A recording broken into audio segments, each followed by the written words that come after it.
del déglu del xool Feeling Dakar site bi lay jox information yu leer Feeling Dakar yaa ngi Feeling Dakar di nga am info yu leer ci people et sport politique Feeling Dakar yaa ngi Feeling Dakar Feeling Dakar notre plateforme d'information. Je voudrais tout d'abord remercier l'ensemble du peuple sénégalais qui s'est massivement mobilisé pour nous rejoindre dans cette journée de Set Setal, qui est une journée d'investissement humain communautaire, allant dans le sens d'anticiper les inondations, parce que c'est dans le cadre des opérations pré-hivernales que cette journée-là se tient. En tout cas, l'ouverture de ce cycle que nous voulons long tout au cours de notre mandat. Mais avant d'aller plus loin, je voudrais remercier les maîtres d'œuvre de cette journée, à savoir les ministres de l'Environnement et de la Transition écologique, le ministre maître d'œuvre en chef de l'assainissement et de l'hydraulique, et ses autres homologues qui, ensemble, ont travaillé pour la réussite de cette journée. La mobilisation que j'ai vue partout au Sénégal est exceptionnelle et rend compte chez le peuple sénégalais de leur adhésion à notre démarche de gouvernance basée sur la co-construction. On a appelé au Djubanti, au redressement. Cela veut dire que nous comptons le faire avec le peuple sénégalais qui reste notre unique allié. Nous avons décidé récemment de lancer des assises pour demander à travers même un vox populi au peuple de nous dire ce qu'il pense de ce qui les regarde. L'assainissement aussi doit être l'affaire de tous. L'hygiène et la propreté doivent être aussi l'affaire de tous. Nous devons l'intérioriser dans nos comportements au quotidien. Éviter de salir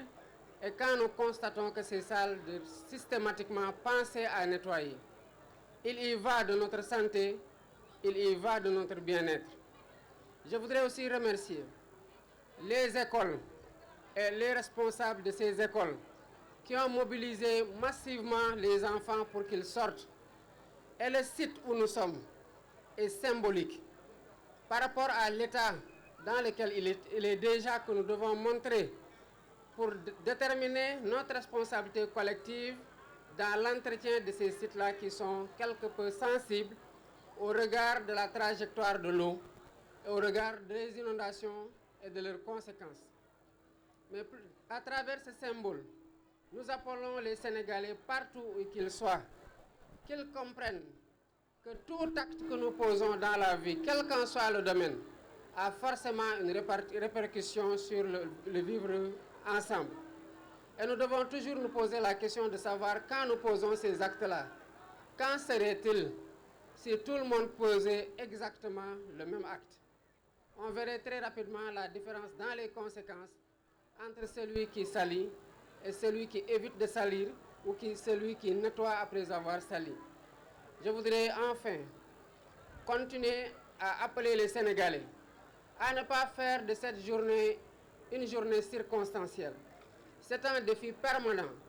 C'est un comportement que nous cherchons à imprimer dans notre ADN collectif. Et nous devons tous, où que nous soyons, nous sentir concernés. Merci beaucoup à tous d'avoir répondu présent. Et bonne journée de Setal Sunu Réew. maa ngi di sant ñëpp di leen jaajëfal bu baax a baax, jaajëfal askanu Sénégal mi nga xamante ne génn nañu ci mbooloo mu takku ci bés bii bokk ak ñun bésub Set Setal bii nga xamante ne ku jóg rek xamal ne sa bopp nga jógal, waaye ku jóg tamit xamal ne sa réew nga jógal. Amul lenn lu gën a noble setal fi nga xamante ne mooy sa dëkkuwaay, waaye setal fi nga xamante ne mooy sa réew, ak foo mënti nekk nag ak loo mënti def. Di jaajëfal balaa may gën a sori ministre yi nga xamante ne ñoo doxal organisation bi ba ci bés bii ñu toll tey, muy principalement ministre assainissement ak hydraulique ak ministre environnement ak transition écologique ak bépp ministère boo xamante ne impliqué na wu ci ndax ci solidarité gouvernementale la ñu nekk ci collégialité la ñu nekk te gouvernement bi yëpp laay féliciter au premier titre le premier ministre mi nga xamante ne mooy coordonner l'action de ce gouvernement là qui en ce moment même mu ngi ci beneen site di def la même chose bi nga xamante ne moom laay def maanaam impliqué wu ci setal suñu réew. may jaajëfal rek ñëpp ñi nga xamante ne ay école lañ ay responsable école lañ ñiy yar xale yi ci set ak setal ba tax ci bés bii ñu woo leen génn leen massivement pour ñu bokk ak ñun bésub set setal bii nga xamante ne warul doon rek benn bés ci bés yi waaye suñu yéene mooy mu nekk loo xamante ne dañoo ko dugal ci suñu doxalin ak ci suñu jëfinu bés bu ne. yéene gouvernement bi ak yéene président de la république bii ma doon mooy weer wu nekk ñu am bés bu mel nii ba ñëpp ñi nga xamante ne ay tuut tànk lañu bu ñu màggee xam de Sénégal weer bu nekk ñëpp dañuy jóg ci kër yi ci koñ yi ci communes yi ak fépp ci biir réew mi di setal parce que réew mi bu saltee ñun ñoo ko saltel bu setee ñun ñoo ko setal kon suñu responsabilité ñun ñëpp mooy bañ a saltel waaye suñu responsabilité ñun ñëpp mooy bu saltee ñu setal ba mu set ndax suñu wergu yaram daf ci am loo xamante ne ci loolu lay tukkee ñu mën ko garantir suñu bopp. lii nag défi bi mooy lan mooy naka la ñuy def ba maanaam weer wu ne ñu mën ko amee te loolu laay woo ñëpp ndax ci jubante la ñu woote te jubante bii du doon mbirum gouvernement bi du doon mbirum président de la république day tàmbale ci jubal ba du ñu soxlaa jubanti loo xamante ne jub na ba pare ci suñu comportement au quotidien waaye day tam am solo tamit ci bu ñu dee jubanti bépp sénégalais foo mënti nekk nga xam ne lii jubul yow sa responsabilité la nga jubanti balaa nga ciy xaar benn autorité parce que gouvernement bi mënul nekk fépp waaye lu ñu mën mooy wane yoon wi wax sénégalais yi fii la ñu bëgg a jëm ak yéen di ci diisoo ak yéen saa su ne parce que xam nañu responsabilité bi ñu ci am responsabilité boobu ci yéen la tukkee ndax seen responsabilité ngeen jël jébal ñu ko te moom la ñuy doxal te gëm nañu ne doo leen ñu jiital ba pare deltu gannaaw di ñu seetaan waaye di ngeen ci jàpp bu baax a baax ndax ñoo bokk Sénégal ñoo bokk lépp asalaamaaleykum wa rahmatullah.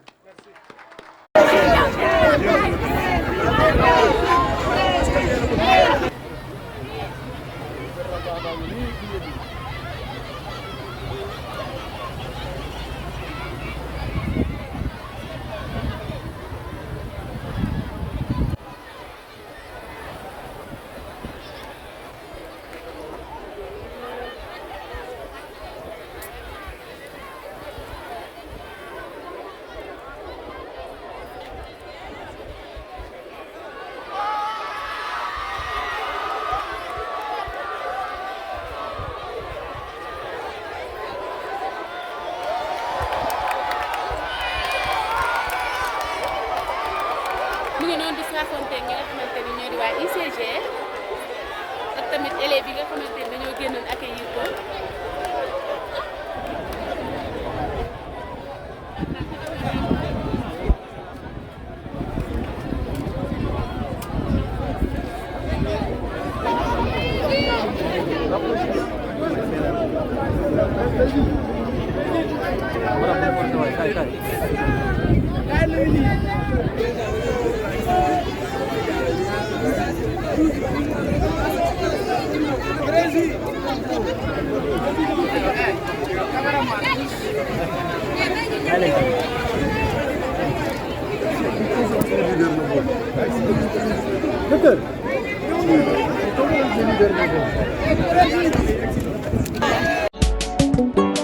del déglu del xool Feeling Dakar site bi lay jox information yu leer Feeling Dakar yaa ngi Feeling Dakar di nga am info yu leer ci people et sport politique Feeling Dakar yaa ngi Feeling Dakar Feeling Dakar notre plateforme d'information